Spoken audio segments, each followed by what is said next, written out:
You know, when you pick up a Bible, you're not really holding one book. You're holding 66 of them. They were written by all sorts of different people on different continents over something like 1,500 years.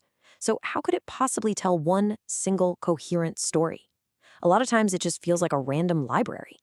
But what if I told you there's a master key, a secret that connects every single page from Genesis all the way to Revelation? Well, today we're going to find it. I mean, on the surface, you've got history, you've got poetry, law books, prophecy. It can really look like a jumble. But for centuries, scholars and readers have been saying that if you just look a little closer, it's not a jumble at all. They say there's this single divine thread that weaves through the whole thing, connecting everything from page 1 to the very end. So the real question is, what is that secret? All right, so here's our game plan for cracking this code. First up, we're going to lay out the puzzle itself. Then we're going to uncover a couple of the main hidden threads that run through the whole text. After that, we'll explore this cool idea of how the Old Testament casts shadows of the New. We'll even dig into a pretty wild story about a serpent on a pole, and then finally, we'll reveal the great mystery that sits at the very heart of it all. Okay, so let's start with the puzzle. Just think about the sheer scale of this thing for a second. We're talking multiple continents, different cultures, thousands of years of history. Now, this incredible diversity is exactly what makes the Bible so rich, but it's also what makes it so hard to see as one single story. How can something so huge and so varied actually have one central point? Well, the view that's been held for a very long time is that this isn't a random assortment. Not at all. Instead, it's a single, unfolding story, almost like a divinely written script. And people who study it have found some really specific ways to trace that script, to see exactly how all these individual pieces fit together to tell one epic meta-story. So the first way to do this is to follow the big themes. You know, the core ideas that pop up in Genesis and run straight through to the very end in Revelation. Think of them like colored threads in a massive tapestry. When you start tracing them, the bigger picture really starts to come into focus. And here are the two biggest threads people talk about. First, there's what's often called the scarlet thread of redemption. This one follows the theme of sacrifice for sin, all the way from the Garden of Eden to the Passover lamb, right up to the cross. You could say that's the how of God's rescue plan. But then there's the golden thread of the kingdom. This traces God's plan to rule and restore the earth, and that's the ultimate why, the end goal.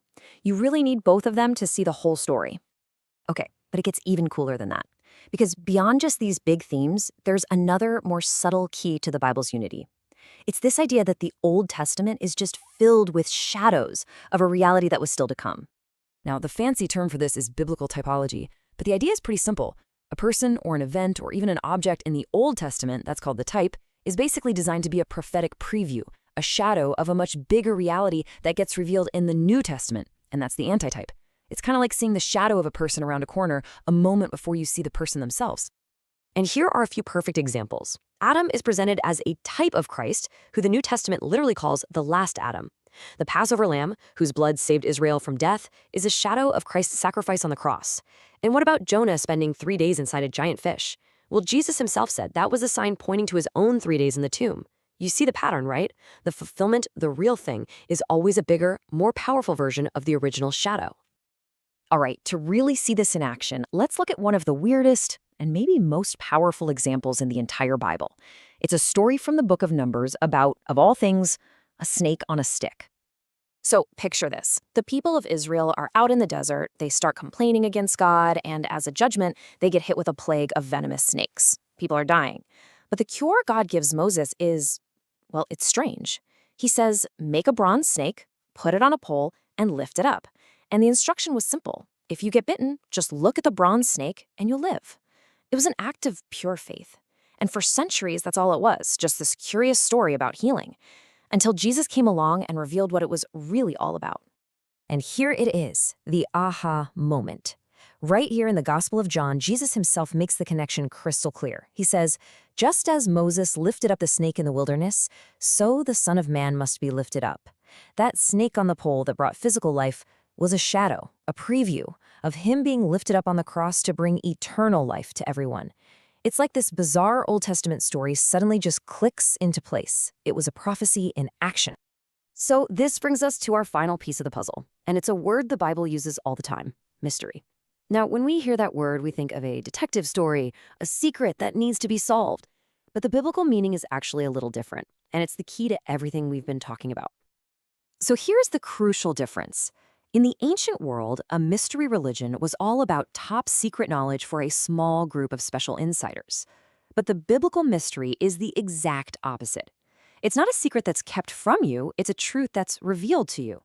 It was something that was hidden in shadows back in the Old Testament, but is now brought out into the full light for everyone in the New. It's not a locked door, it's an open secret. So what is this great open secret? What's the mystery that's finally been revealed? It's this. Jesus Christ is the unifying center of the entire biblical story. He's the destination that both that scarlet thread and that golden thread lead to. He is the substance that casts all of those Old Testament shadows. He is the key that unlocks all 66 books and makes them one single cohesive story. And look, this isn't some new idea. The 12th century theologian Hugh of St. Victor put it perfectly.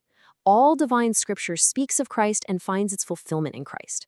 This is the secret that connects it all. The Bible isn't just a disconnected library. It's one unified story, a single promise from God, and it all points to one person. So the big takeaway here is that the Bible is this incredible literary masterpiece, intentionally designed to be read as one unified story, where every plotline, every character, and every theme finds its ultimate meaning in Jesus. And that really leaves us with a pretty compelling question, doesn't it? If this is the master key that unlocks the whole story, what other incredible things might be hiding right there in plain sight?